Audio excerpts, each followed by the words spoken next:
First question हमने complete किया था। अगर हमने रिटायरमेंट इस टॉपिक को अगर देखा तो ये लेस और मोर एडमिशन जैसा ही है।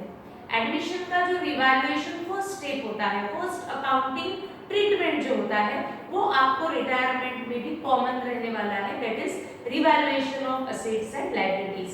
डिफरेंस गुडविल कैपिटल में होता है। एडमिशन में गुडविल एंड कैपिटल हम न्यू पार्टनर से लेते हैं, तो रिटायरमेंट में हमें ये गुडविल भी वापस करना पड़ेगा और कैपिटल भी वापस करना पड़ेगा, तो यहाँ ये ट्रीटमेंट अलग रहता है। तो अब हम आज स्टार्ट करेंगे पेज नंबर 178 क्वेश्चन नंबर 5। मेरे बोर्ड पे रूलिंग कंप्लीट किया हुआ है, आपके कॉपी में भी रूलिंग कंप्लीट होगा। तो फर्स्ट स्टेप जैसा रहता है, बैलेंसेस हम ट्रांसफर कर लेते हैं। तो इस क्वेश्चन में देखते हैं question 5। Given below is the balance sheet of Vaishali, Madhuri and Menka who were sharing profits and losses in the ratio of 3:3:3। Underline करेंगे 3:3:3, यानी मैं इसको इक्वल कह सकती हूँ। Yes, then balance sheet as on 31 March 2019, creditors, bank overdraft, general reserve, capitals दिए हैं। On the asset side, cash, debtors less RDD, furniture, machinery, motor car and P&L. Vaishali retired on 1st April 19 from the firm on the following terms. Furniture to be valued at, फिर दिया है RDD, फिर दिया है goodwill, फिर दिया है last part payment 10,000 and last में दिया है prepare P&L adjustment account, partners capital account and balance sheet of new firm.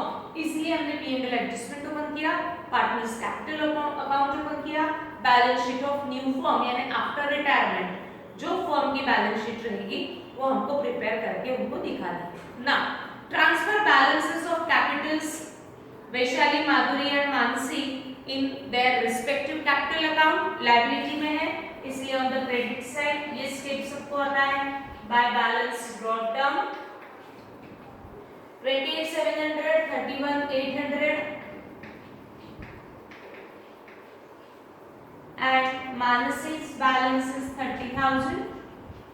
Transfer cash balance in cash account 19,500 asset में दिया है इसलिए on the debit side to balance brought down 19,500। अब credit में liability में आपको दिया हुआ है जनरल रिजर्व, असेट में दिया है P&L। रिजर्व एंड P&L को हम पार्टनर्स में डिस्ट्रीब्यूट करते हैं। जनरल रिजर्व लायबिलिटी में दिया है इसलिए ऑन द क्रेडिट साइड 5,000 को हम डिवाइड करेंगे, नहीं सॉरी जनरल रिजर्व 12,000 है, 12,000 को अगर हम इक्वली डिवाइड करेंगे क्योंकि profit sharing ratio is 3:3:1, sorry 3:3:3, that means equal है। तो 12,000 को अगर मैं डिवाइडेड बाय 3 करती हूँ क्योंकि 3 पार्टनर्स है तो आएगा 4,000 and 4,000। Before retirement balance sheet दी है तो रिटायरमेंट की डेट तक जितने भी एक्यूमुलेटेड प्रॉफिट्स होंगे, एक्यूमुलेटेड लॉसेस होंगे, उसमें रिटायरिंग पार्टनर का भी शेयर है, वो इसीलिए हमने तीनों पार्टनर्स में डिस्ट्रीब्यूट किया। असेट साइड में जो P&L है उसको भी हम डिवाइड कर लेते हैं। 4,500 को इक्वली डिवाइड करना पड़ेगा, तो हमें असेट में दिया है तो P&L हम पोस्ट करेंगे पार्टनर्स कैपिटल अकाउंट के डेबिट साइड में। 4,500 को डिवाइडेड बाय 3 अगर हम करेंगे तो 1,500, 1,500 एंड 1,500 शेयर है। उसके बाद अब सारे रिजर्व्स P&L ट्रांसफर हो चुके हैं। अब हम करेंगे revaluation of assets and liabilities. आपको दिया है फर्नीचर वैल्यू एट 14,000, तो ओल्ड वैल्यू ऑफ फर्नीचर को मैं ये करंट वैल्यू ऑफ फर्नीचर के साथ कंपेयर करती हूँ, तो इसके ऊपर जरूर लॉस प्रॉफिट रहेगा। वो लॉस प्रॉफिट P&L एडजस्टमेंट में रिकॉर्ड किया जाता है, रिवाइज्ड फिगर बैलेंस शीट में रिकॉर्ड की जाती है। तो चेक करते हैं old value of furniture balance sheet में दिया है 15, but at the time of retirement furniture is valued at 14,000। 15,000 का फर्नीचर का वैल्यू 14,000 आ चुका है, यानी फर्नीचर में रिडक्शन इज 1,000। असेट की वैल्यू कम हो रही है यानी लॉस है, इसीलिए P&L एडजस्टमेंट के डेबिट में टू फर्नीचर अकाउंट 1000। ठीक, आगे मशीनरी एट 38,000। मशीनरी की वैल्यू आफ्टर रिटायरमेंट होने वाली है। At the time of retirement machinery की वैल्यू आ चुकी है 38,000 पे, तो मैं इसको ओल्ड वैल्यू के साथ कंपेयर करती हूँ। ओल्ड वैल्यू ऑफ मशीनरी 40,000 थी, अब वो 38,000 पे आ चुकी है, यानी 2,000 का मशीनरी पे रिडक्शन है। तो ये रिडक्शन हम पहले लॉस होने के कारण P&L एडजस्टमेंट के डेबिट में लिखेंगे। To machinery 2000। फर्नीचर की भी वैल्यू रिकॉर्ड कर लेंगे रिवाइज्ड। फर्नीचर जो 15,000 का था डिक्रीज बाय 1,000। मशीनरी 40,000 की थी, डिक्रीज बाय 2,000। इसलिए फर्नीचर की रिवाइज्ड फिगर आ चुकी है 38,000। दोनों रिवाइज्ड फिगर्स बैलेंस शीट में रिकॉर्ड हो चुकी है। Now motor car at 23,800। Motor car की वैल्यू आ चुकी है 23,800 पे, तो मैं कंपेयर करती हूँ old value of motor car.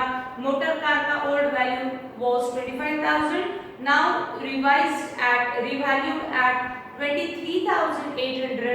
That means motor car की वैल्यू कम हुई, लॉस हुआ।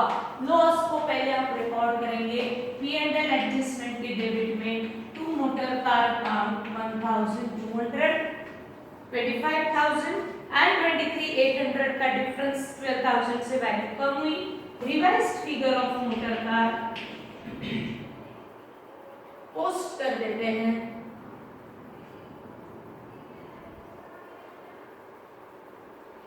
$25,000 decrease by 1,200, 23,800 मोटर कार की वैल्यू आएगी आउटर कॉलम में। उसके बाद RDD to be maintained at 5% on debtors, that means after retirement आपकी RDD होने वाली है 5%, that means new RDD आपको रखना है 5%। RDD को RDD के साथ ही कंपेयर किया जाएगा। न्यू RDD मुझे मालूम है कि 5% रखनी है। क्या आपको क्वेश्चन में कहीं ओल्ड RDD दिया हुआ है क्या? पहले चेक करो, क्योंकि इसका प्रॉफिट लॉस मुझे ओल्ड RDD के साथ कंपेयर करके ही फाइंड आउट करना पड़ेगा। तो ओल्ड वैल्यू ऑफ RDD आपको दिया हुआ है 2,000, ओल्ड है 2,000, न्यू वो कह रहे हैं क्रिएट एट 5% ऑन डेटर्स। तो मुझे न्यू RDD कैलकुलेट करनी पड़ेगी 5% ऑन डेटर्स। डेटर्स यानी कौन से debtors? Original debtors. Original debtors यानी इनर कॉलम के डेटर्स। 16,000 पे 5% सभी कैलकुलेट करते हैं तो वो आएगा 800। यानी न्यू RDD आपको मेंटेन करनी है 800। ओल्ड RDD को न्यू RDD के साथ कंपेयर करो, फाइंड आउट करो RDD पे लॉस है या प्रॉफिट है, और उसको P&L एडजस्टमेंट में हम कहां लिख सकते हैं? रिवाइज्ड फिगर RDD का न्यू बैलेंस शीट पे पोस्ट होगा। पहले आप करें जल्दी से।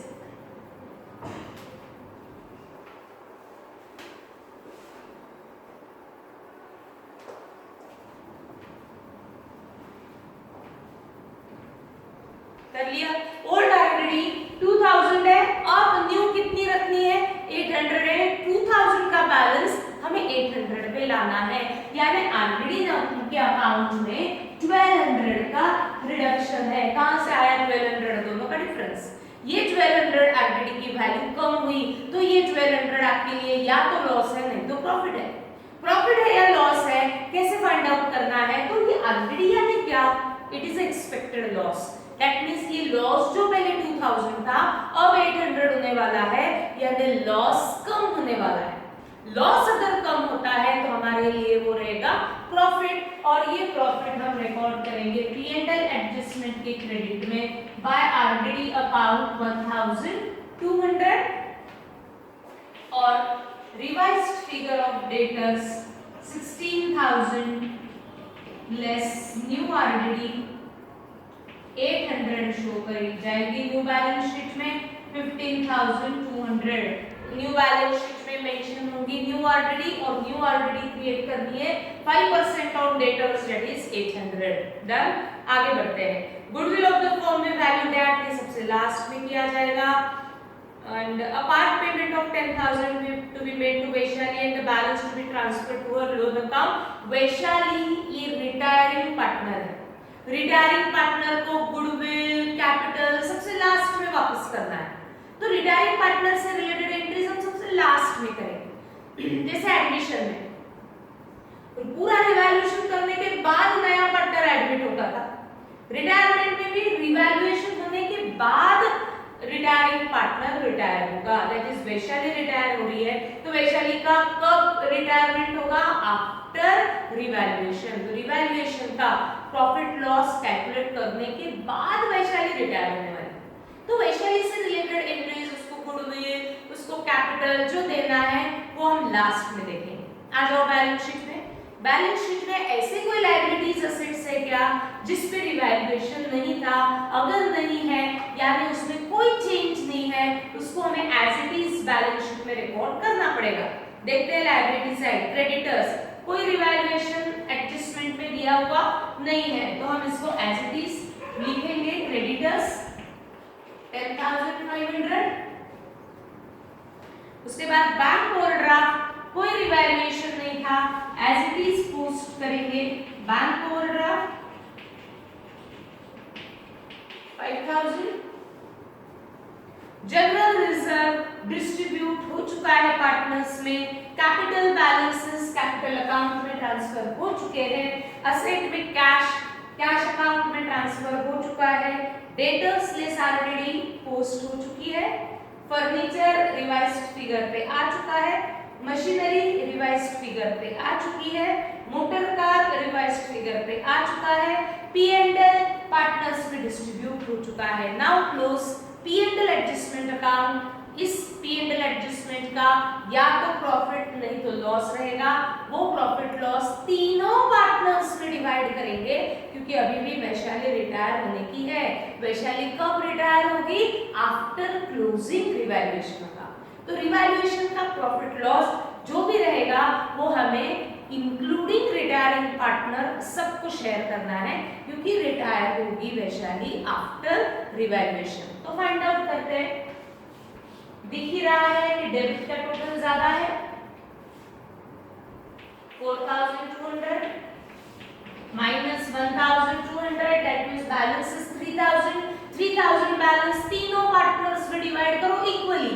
3,000 को अगर मैं 3 पार्टनर्स में डिवाइड करती हूँ इक्वली, तो 1,000, 1,000 and 1,000। First share first partner का Vaishali capital.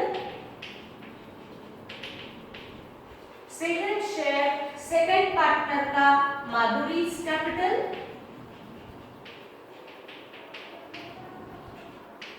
Third share third partner का मानसी कैपिटल। P&L एडजस्टमेंट के क्रेडिट में लिखा है हमने बाय पार्टनर्स कैपिटल, तो पार्टनर्स कैपिटल अकाउंट में भी पोस्ट करना पड़ेगा। यहाँ क्रेडिट है तो यहाँ डेबिट में टू P&L एडजस्टमेंट अकाउंट 1,000 हर एक पार्टनर का शेयर उनके रिस्पेक्टिव कॉलम में हमने पोस्ट कर दिया। नाउ अब रिवैल्यूएशन अकाउंट क्लोज होने के बाद यहाँ तक तो आपका रिवैल्यूएशन आपको आता है, ठीक? एडमिशन में रिवैल्यूएशन के बाद एडमिट होता था न्यू पार्टनर। ध्यान से काम, न्यू पार्टनर से हम 2 टाइप का पैसा लेते थे। कैपिटल कंपल्सरी उसको देना पड़ता था, एक्स्ट्रा अमाउंट वो इमीडिएट भी दे सकता था या फ्यूचर में भी दे सकता था, बट न्यू पार्टनर से हम ये एक्स्ट्रा अमाउंट टुवर्ड्स गुडविल लेते थे, ठीक? एडमिशन हो रहा था इसलिए हम उनसे पैसा लिया जाता है, बट रिटायरमेंट में मुझे पार्टनर से पैसा लेना नहीं है, बल्कि उसका जो भी बिजनेस में पैसा होगा वो उसको वापस करना है। क्या क्या अमाउंट हम उसको वापस करेंगे? गुडविल का भी अमाउंट वापस करेंगे और उसने जो कैपिटल कंट्रीब्यूट किया है बिजनेस में वो भी अमाउंट वापस की जाती है at the time of retirement, at death of a partner और at the time of winding up of the business.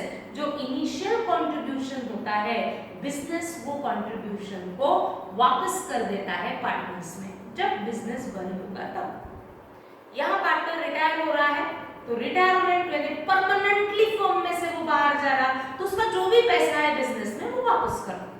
सबसे पहले वापस किया जाता है गुडविल और सबसे लास्ट में हमेशा वापस किया जाता है कैपिटल। कैपिटल सबसे लास्ट में भी पहले देखा जाएगा ना कितना अमाउंट उसको देना है, फिर एक साथ सब दे दो। तो गुडविल का शेयर हमें देना पड़ेगा, तो मुझे ये दिखाना पड़ेगा कि रिटायरिंग पार्टनर को गुडविल का अमाउंट दिया जा रहा है, दैट्स पेएबल, और फिर वो पूरा का पूरा पे किया जाएगा कैपिटल के थ्रू। अब गुडविल सबसे पहले ध्यान सबका, आज मैं कुछ अलग बता रही हूँ। गुडविल रिटायरमेंट में हमें अमाउंट हमेशा पेएबल रहे, क्योंकि वो बाहर जा रहा है तो उसका गुडविल का शेयर वापस करो, यानी गुडविल रिटायरमेंट में हमेशा दिखेगा पेएबल, और पेएबल को ही अकाउंटिंग में ट्रीटमेंट में हम कहते हैं रेज्ड यानी गुडविल अमाउंट इज पेएबल। और ये पेएबल रेज्ड रिटायरमेंट में हमेशा मेथड कौन सी रहेगी, रेज्ड रहेगी या रेज्ड एंड रिटन ऑफ रहेगी। क्या है रेज्ड एंड रिटन ऑफ हम देखने वाले हैं। या तो गुडविल अमाउंट पेएबल है या पेएबल हुआ और उसको राइट ऑफ भी करो। राइट ऑफ करो यानी बुक्स ऑफ अकाउंट में से गुडविल की एंट्री को कैंसिल करो, पहले रिकॉर्ड करो फिर उसको कैंसिल करो, that is raised and written off. Written off यानी कैंसिलेशन, रिडक्शन। यानी गुडविल रिटायरमेंट में हमेशा क्या रहेगा, रेज्ड यानी पेएबल, क्योंकि रिटायरिंग पार्टनर को गुडविल अमाउंट इज पेएबल, तो मेथड हमेशा रेज्ड रहेगी। बट रेज्ड में दो टाइप से आपको पूछ सकते हैं, या तो सिंपल रेज्ड यानी सिर्फ पेएबल दिखाओ, या raised and written off. Raised यानी पेएबल तो दिखा दिया और जो दिखा दिया उसको राइट ऑफ करो, कैंसिल करो, रिड्यूस करो। फिर दिखाएं क्यों, देखेंगे जब रेज्ड एंड रिटन ऑफ रहेगा तो क्यों राइट ऑफ किया जाता है, क्यों रिड्यूस किया जाता है, क्यों कैंसिल किया जाता है। तो रिटायरमेंट में हमेशा मेथड रेज्ड यानी क्या रहेगा, गुडविल अमाउंट पेएबल। अब ये payable eight the time of retirement दो टाइप में आप पेएबल शो कर सकते हैं, या तो ऑल पार्टनर्स को पेएबल दिखाओ, जैसे कल हमने किया था, वो गुडविल ऑफ द फर्म था, उसमें सारे पार्टनर्स का शेयर था, तो गुडविल हमने सबको पेएबल दिखा दिया। या फर्म सिर्फ उसको ही पेएबल दिखाएगी जिसको गुडविल देना है, दैट इज रिटायरिंग पार्टनर को ही सिर्फ आप पेएबल दिखा सकते हो। किस अमाउंट से हमको पेएबल दिखाना है वो क्वेश्चन में दिया जाता है। ध्यान सबका एक बार वापस, एडमिशन में हम गुडविल कैपिटल न्यू पार्टनर से लेते हैं, तो रिटायरमेंट में गुडविल कैपिटल हमको रिटायरिंग पार्टनर को देना है, तो गुडविल हमेशा आपको पेएबल की एंट्री करनी पड़ेगी। गुडविल का पैसा कभी भी रिटायरमेंट में हम रिटायरिंग पार्टनर से लेंगे नहीं, बल्कि गुडविल का अमाउंट उसको देंगे, देना है यानी आपको शो करना है पेएबल। और पेएबल को ही कहा जाता है रेज्ड, यानी रिटायरमेंट में एक ही मेथड रहेगी, दैट इज रेज्ड, और इसी कोई रिटर्न ऑफ भी रह सकती है। क्वेश्चन में दिया जाता है कि रेज करो और उसको राइट ऑफ करो, क्या होता है रेज एंड राइट ऑफ, जब आएगा तब हम देखेंगे। तो गुडविल सिर्फ आपको रेज दिखाना है यानी पेएबल दिखाना है, और ये पेएबल दो टाइप में आप शो कर सकते हो, या तो सबको गुडविल पेएबल दिखा दो या सिर्फ रिटायरिंग पार्टनर को पेएबल दिखा दो। किस अमाउंट से हमें पेएबल दिखाना है ये क्वेश्चन में दिया जाता है। लास्ट क्वेश्चन याद करो, इसमें आपको गुडविल ऑफ द फर्म दिया था, गुडविल ऑफ द फर्म यानी इसमें सारे पार्टनर्स का शेयर था, इसलिए हमने पेएबल सारे पार्टनर्स को किया था। इस क्वेश्चन में हमको क्या करना है, पढ़ते हैं point number 3, goodwill of the firm be valued at 15,000, यानी ये फर्म का गुडविल है यानी इसमें सारे पार्टनर्स का शेयर है। बट आपको आगे और भी कुछ सेंटेंस दिया है, however only Vaishali's share in it is to be raised in the books. Vaishali's share in it is to be raised, यानी यहाँ पे सिर्फ वैशाली का शेयर रेज करना है। रेज्ड यानी वैशाली को ही आपको सिर्फ पेएबल शो करना है, मुझे सारे पार्टनर्स को पेएबल शो नहीं करना, ऐसे उन्होंने कंडीशन दी है, तो जो दिया है मुझे वैसे ही पोस्टिंग करना है। अगर सिर्फ होता goodwill of the firm was valued at 15,000, यानी 15,000 में सबका शेयर है, तो मैंने सबको पेएबल शो किया होता, बट उन्होंने आगे का सेंटेंस इसलिए दिया however only Vaishali's share in it है goodwill of the firm 15,000, but आपको रेज्ड पेएबल किसको दिखाना है? सिर्फ वैशाली को दिखाना है, तो मुझे सबका शेयर पेएबल नहीं दिखा सकती, मुझे वहां कंडीशन दी है पेएबल किसको दिखाओ? सिर्फ वैशाली को, तो मुझे गुडविल की एंट्री में पेएबल सिर्फ वैशाली को दिखाना है। कितना दिखाना है? तो आपको दिया हुआ है only Vaishali's share in it, यानी 15,000 गुडविल पूरी फर्म की है, उसमें मुझे वैशाली का शेयर कैलकुलेट करना पड़ेगा, और जो वैशाली का शेयर होगा उतने ही अमाउंट से मैं वैशाली को पेएबल दिखाऊंगी। देखो समझाएंगे, पूरा रिवाइज करो जो मैंने अभी कहा।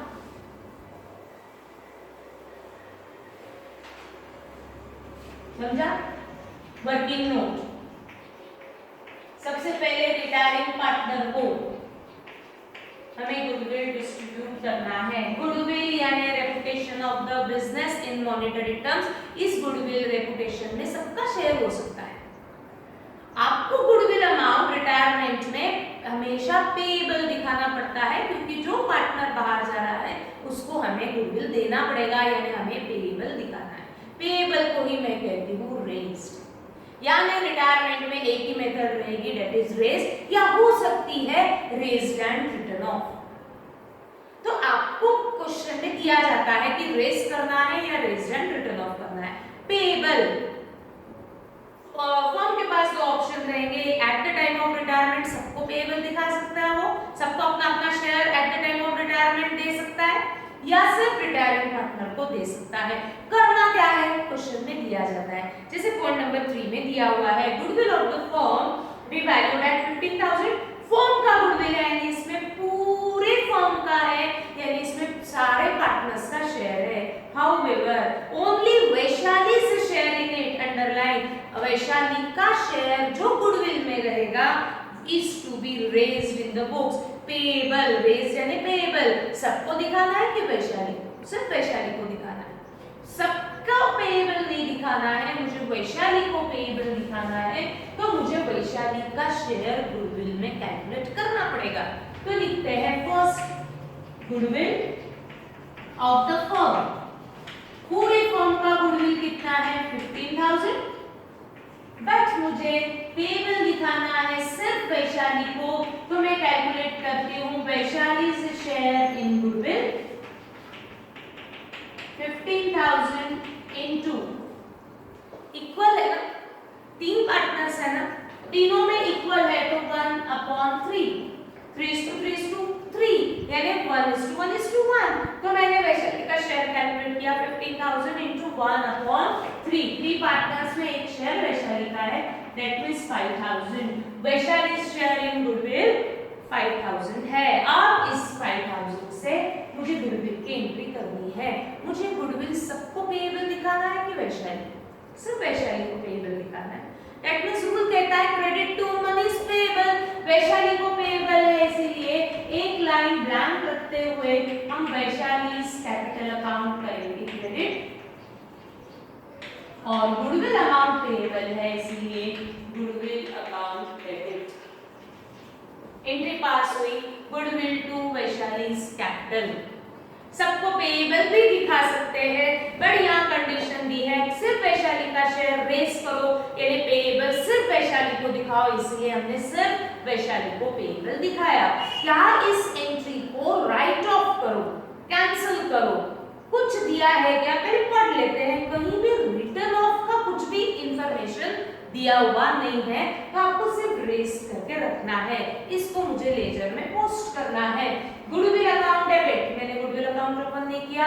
वैशाली कैपिटल अकाउंट क्रेडिट, यानी वैशाली के क्रेडिट में by goodwill Vaishali first number के पार्टनर है, इसलिए फर्स्ट कॉलम में आएगा 5000। इस एंट्री रिकॉर्ड करने के बाद कौन सा नया अकाउंट इन्वॉल्व हो चुका है? गुडविल। क्या वापस कहीं क्रेडिट हुआ है? नहीं। That means goodwill account shows balance. Balance है तो इसको कहां लेकर के जाओ? बैलेंस शीट में। कहां पोस्ट करूं? लायबिलिटी की असेट। तो देखो गुडविल डेबिट हुआ है, इसीलिए असेट में गुडविल 5000 कर दिया रिकॉर्ड। अब सारी एंट्रीज हो चुकी है, फोर्थ एंट्री बाकी है जो वैशाली के कैपिटल से रिलेटेड है और इसीलिए सबसे पहले क्लोज किया जाता है रिटायरिंग पार्टनर का कैपिटल अकाउंट। क्यों? क्योंकि रिटायरिंग पार्टनर को हमें उसका कैपिटल वापस करना है और बचे हुए पार्टनर्स को नेक्स्ट ईयर में कैरी फॉरवर्ड करना है, क्योंकि रिमेनिंग पार्टनर्स बिजनेस कंटिन्यू करने वाले हैं। तो उनके बैलेंसेस बैलेंस शीट में कैरी फॉरवर्ड करो, बट जो रिटायर हो रहा है उसका अकाउंट सेटल करो, यानी उसका जो भी पेएबल होगा पे कर दो, जो भी रिसीवेबल होता है तो उससे रिसीव कर लो। तो उसको पेएबल है, रिसीवेबल है, ये फाइंड आउट करने के लिए सबसे पहले क्लोज किया जाएगा रिटायरिंग पार्टनर का कैपिटल अकाउंट। रिटायरिंग पार्टनर का कैपिटल यानी वैशाली का कैपिटल आ जाता है कैपिटल अकाउंट में। क्रेडिट का टोटल लेंगे और डेबिट का टोटल लेंगे। वैशाली का क्रेडिट 37,700 एंड वैशाली का डेबिट इज 2,500। ऐसी पोजीशन वैशाली अकाउंट में है। अब ये दोनों तो अमाउंट अनइक्वल है, यानी इसमें बैलेंस है। फाइंड आउट करते हैं बैलेंस है इन दोनों का डिफरेंस। अगर मैं कैलकुलेट करती हूँ तो वो आता है 35,200। कौन सा बैलेंस शो करेगा ये? Credit balance. क्यों क्रेडिट बैलेंस? क्योंकि वैशाली की क्रेडिट की टोटल ज्यादा है।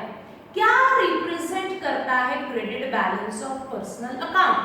वैशाली पर्सनल अकाउंट है, रूल के अनुसार ही जाना है। पर्सनल अकाउंट का क्रेडिट बैलेंस क्या शो करेगा?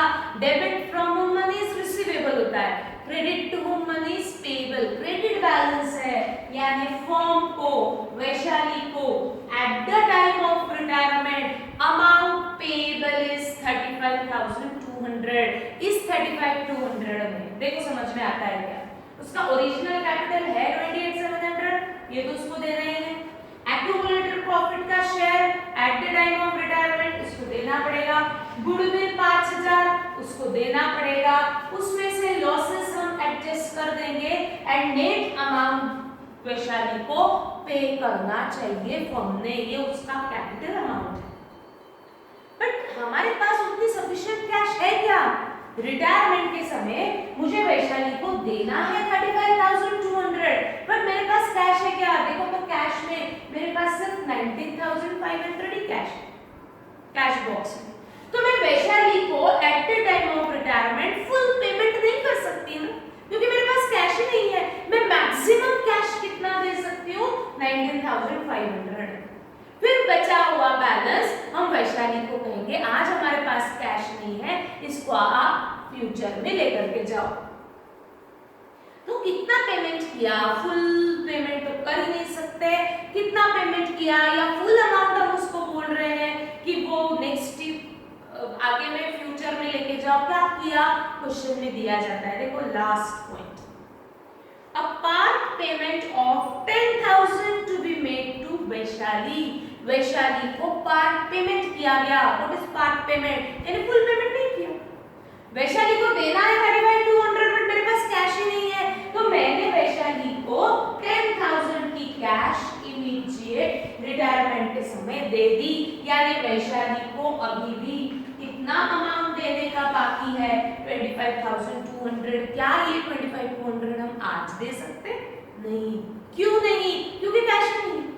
तो 25,200 मुझे फ्यूचर में देना पड़ेगा। तो इसीलिए ये बैलेंस अमाउंट को देखो लास्ट पॉइंट में, and balance be transfer to her loan account. ये बैलेंस अमाउंट हम दिखाएंगे कि amount is still payable to Vaishali. तो वो पेएबल कौन से अकाउंट में शो करो, लोन अकाउंट में शो करो, ऐसा दिया हुआ है। तो जो कैश पे की उसको रिकॉर्ड करो, जो लोन में ट्रांसफर किया बैलेंस उसको भी रिकॉर्ड करो। तो सबसे पहले वैशाली को 10,000 रुपीस फर्म ने दिए, that means for firm cash is going out, तो कैश के क्रेडिट में 10,000 किसको दिया, वैशाली को दिया, लिखेंगे बाय वैशाली कैपिटल अकाउंट। ठीक, कैपिटल अकाउंट में पोस्ट करेंगे, कैश के क्रेडिट में है तो कैपिटल के डेबिट में टू कैश अकाउंट, किसको पे किया, वैशाली को, तो वैशाली के कॉलम में 10,000 है। ठीक, आगे वैशाली अकाउंट में अभी भी बैलेंस दिखेगा कितना, 25,200। देखो वैशाली अकाउंट में क्रेडिट का टोटल जितना पेमेंट कर दिया, 10,000 पेमेंट करने के बाद Vaishali account shows balance of 25,200। कहां से आया 25,200, उसको देना था 25,200, उसमें से 10,000 ही दिए ना, यानी उस अकाउंट में अभी भी बैलेंस है 25,200। ये बैलेंस आपको क्या बता रहा है कि वैशाली को आज आप पेमेंट नहीं कर सकते। तो 25,200 जो मैं पेमेंट नहीं करने वाली हूँ, इसके आगे भी मुझे लिखना पड़ेगा, पर मैं ऐसा नहीं लिख सकती ना कि पेमेंट नहीं कर सकते, उसको मुझे कुछ ना कुछ नाम देना है। आज नहीं दे सकते बट फ्यूचर में देना पड़ेगा, तो मुझे फ्यूचर में वैशाली को देना है। ये रिकॉर्ड करने के लिए मैं ये बैलेंस को वैशाली लोन अकाउंट में ट्रांसफर करूंगी, और ये लोन में ट्रांसफर करो ऐसा क्वेश्चन में भी दिया हुआ है। हम इसके आगे कैरिड डाउन नहीं लिख सकते। कैरिड डाउन अगर लिखती हूँ इसका क्या मतलब रहेगा कि आपने ये balance next year carry forward किया और ये कैपिटल में कैरिड डाउन लिखा है, यानी इसका capital as it is next year भी दिखेगा, बट वो नेक्स्ट ईयर मेरे फॉर्म में एज अ पार्टनर रहने ही नहीं वाली, तो मैं इसके आगे कैपिटल ये वर्ड लिख ही नहीं सकती। इसीलिए मुझे ये बैलेंस पेएबल है, तो वो पेएबल का कोई ना कोई अकाउंट ढूंढना पड़ा, और वो अकाउंट हम कौन सा अकाउंट लिखेंगे, वैशाली लोन। नया अकाउंट आ गया वैशाली लोन, एक ही बार लिखा है, यानी इसको मुझे बैलेंस शीट में लेकर के जाना पड़ेगा। ये 25,200 हमने आज पेमेंट नहीं किया, हम फ्यूचर में करेंगे, that means amount is payable to Vaishali, इसीलिए ऑन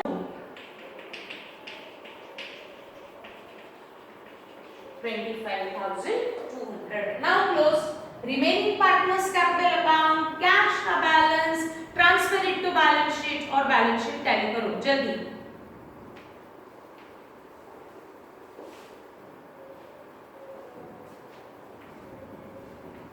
फर्स्ट कॉलम वैशाली का था, क्लोज हो चुका है। Second column credit is 35,800, Vaishali में टोटल लिख देते हैं दोनों तरफ 37,700।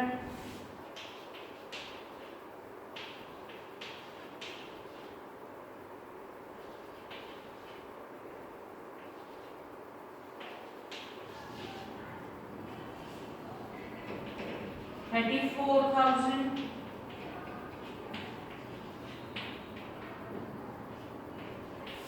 ये दोनों पार्टनर्स मेरे फर्म में एज अ पार्टनर कंटिन्यू रहने वाले हैं, तो इनके बैलेंसेस मुझे कैपिटल करके शो करने हैं, इसीलिए इसके आगे लिखा जाएगा टू बैलेंस कैरिड डाउन। ये कैरिड डाउन को कैपिटल होने के कारण बैलेंस शीट के लायबिलिटी में लिखा जाएगा। लिखते हैं second partner Madhuri and Mansi, तो लिखेंगे Madhuri capital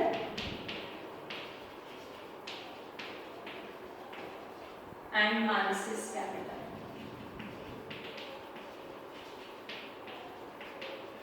close cash account, debit 19,500, credit उसमें से 10,000 हमने वैशाली को देने के बाद फर्म के पास कैश बच रही है 9,500, कैश का बैलेंस है असेट में ट्रांसफर करेंगे डेबिट बैलेंस होने के कारण।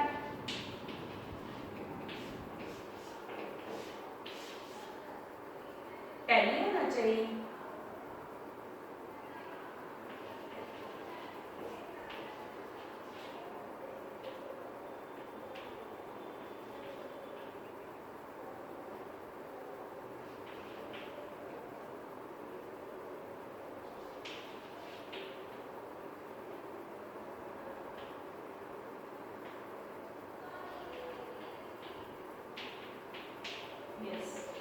1,05,500 is the total of revised balance sheet. Balance sheet में अगर हम देखेंगे तो जो दो पार्टनर कंटिन्यू रह रहे हैं उनकी कैपिटल दिख रहे हैं, जो रिटायर हो चुका है उसका अमाउंट हम कैपिटल करके पेएबल नहीं दिखाएंगे, हम उसको लोन करके पेएबल दिखाएंगे।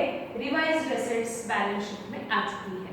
सिर्फ आपको गुडविल ये पॉइंट रिवाइज करना है, बाकी एडमिशन जैसा ही क्वेश्चन को सॉल्व करने का मेथड होता है। ठीक, तो गुडविल में सिर्फ पेएबल रहेगा, या तो सारे पार्टनर्स को पेएबल दिखाओ या सिर्फ रिटायरिंग पार्टनर को पेएबल दिखाओ। करना क्या है, क्वेश्चन में दिया जाता है, आपको वहां पर भी ज्यादा सोचने की जरूरत नहीं है। तो नेक्स्ट पीरियड में आगे बढ़ेंगे नेक्स्ट क्वेश्चन के साथ। कल हम देखेंगे रेज्ड एंड रिटर्न ऑफ क्या होता है। ठीक, रेज करो और किस तरीके से उसको राइट ऑफ किया जाएगा, कल करेंगे उसको। Thank you.